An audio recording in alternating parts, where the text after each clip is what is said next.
当然，为了避免大家产生误解，还是要先说明一下，所谓疑似穿越者的说法并不能当真，仅是网友的一种调侃罢了。不过看完我接下来说的几个例子，你多多少少也会惊叹一声的。1. 观山海与税改。想必大家看电视时时常会看到俩名词，私盐和官盐，似乎历来这盐铁都是被国家垄断的。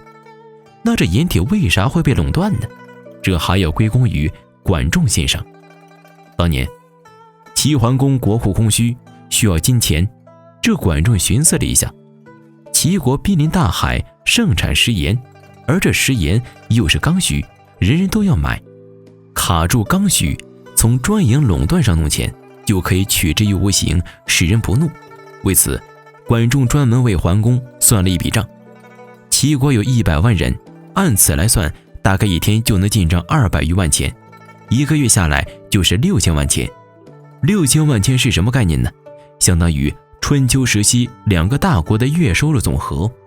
盐铁两资源成为国家专营后，既有助于税收，又可以安定国家，还不容易引起内乱。因此这招被历朝历代统治者视为治国利器。可以说，管仲的观山海延续了2000多年，直到2014年才真真正正走下历史舞台。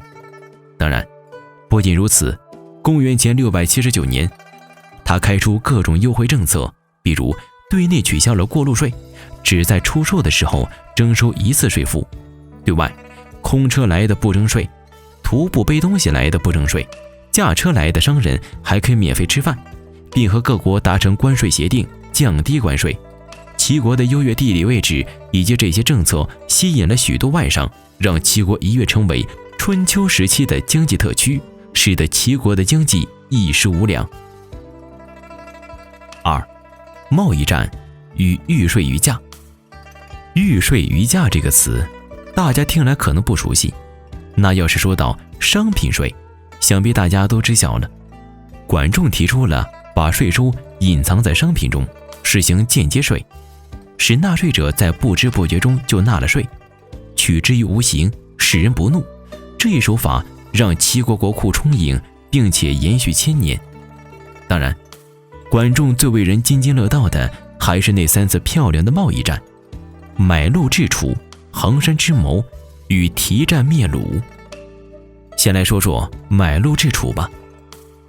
当时的齐桓公想要灭掉楚国，可偏偏楚国兵力强盛，难以下手。管仲脑子一转，提了一个法子：高价买路。这是什么骚操作呢？当时楚国活路的价格为8万钱一头，齐桓公就派人带了2000万钱去楚国大肆搜购。楚王听说后乐不可支，竟然有人送钱来了，于是呼吁楚国上上下下男女老少都去抓鹿。由于抓鹿楚国人都不是农田，更是因此却误了农时，而这时管仲下令封闭于楚国的边境，结果楚国的米价疯涨，逃往齐国的楚国难民多达本国人口的4/10，楚国元气大伤，3年后向齐国屈服。管仲发动的另一个货币战争故事就是衡山之谋了，比起这买路治楚更是棋高一着。当时衡山国盛产兵器，天下无双，管仲在起兵前1年就派人到衡山国高价收购兵器，于是衡山国百姓纷纷放弃农业，转而打铁。1年后，齐国派人购运粮食，当时的粮价每担15钱，齐国却按每石50钱收购，许多国家百姓都运粮卖给齐国。然后就在夏收前的一天，齐国突然封闭关卡，停止收购粮食和衡山国兵器，随后大举对衡出兵。要知道，兵家纷争，兵马未动，粮草先行。可此时衡山国已经无粮可用了，也没有兵器，在别国更是买不到粮食，无奈之下只得奉国降齐。当然，管仲最漂亮的一场贸易战还是和鲁国打的。当时鲁国势力不小，齐桓公十分忌惮，管仲首先劝齐桓公穿替做的衣服，上层社会的衣食风尚往往会成为流行风。于是齐国掀起了一股提服热，这是提在齐国价格大涨。随后管仲更是以每匹织蹄30金铜的高价收购蹄服，在巨额利润的引诱下，鲁国上下纷纷开办织蹄产业，老百姓为了生产织蹄赚钱，甚至连农耕都荒废了。后面的结局大家想必都猜到了，管仲又一次关闭贸易，使得织蹄的价格一跌再跌。同一时期，管仲又指使齐国商人抬高粮价，几十钱一担的粮食卖到了上千钱。鲁国这时候陷入了饥饿交加的境地，许多百姓因为饥饿纷纷逃到齐国，管仲乘势让他们开采荒地生产粮食，从而让齐国国力大增。此消彼长之下，鲁国元气大伤，从此再也没对齐国构成威胁。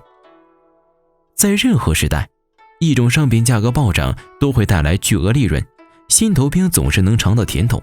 可是等到一个国家几乎全民干一件事情的时候，暴利就要终结了。这一经济学规律却被管仲玩得溜溜的。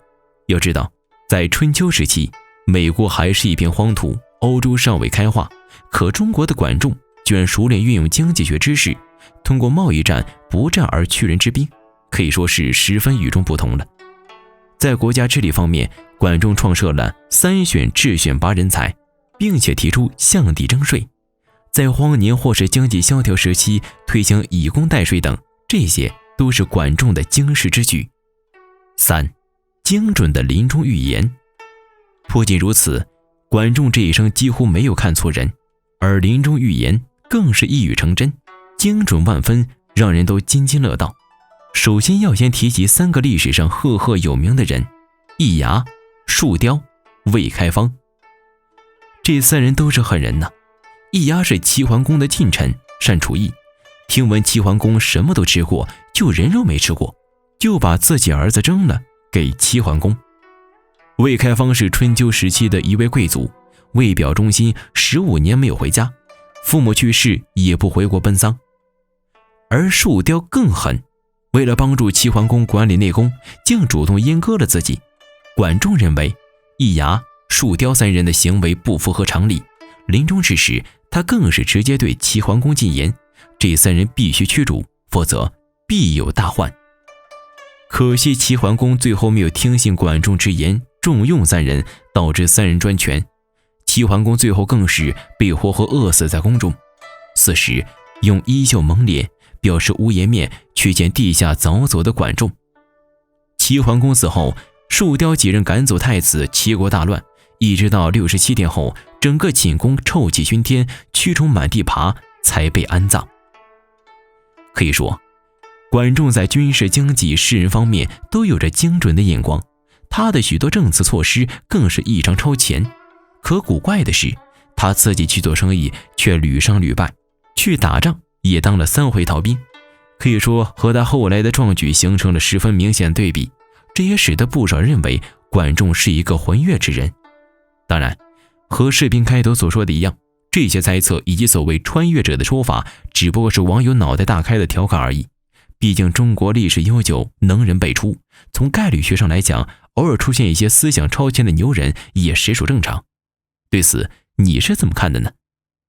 最后呢，如果大家喜欢这种穿越者题材的话，就投币表示支持一个吧。如果超过2万，将继续做下一个穿越者的视频。好了，本期视频到这里就结束了，咱们下周不见不散。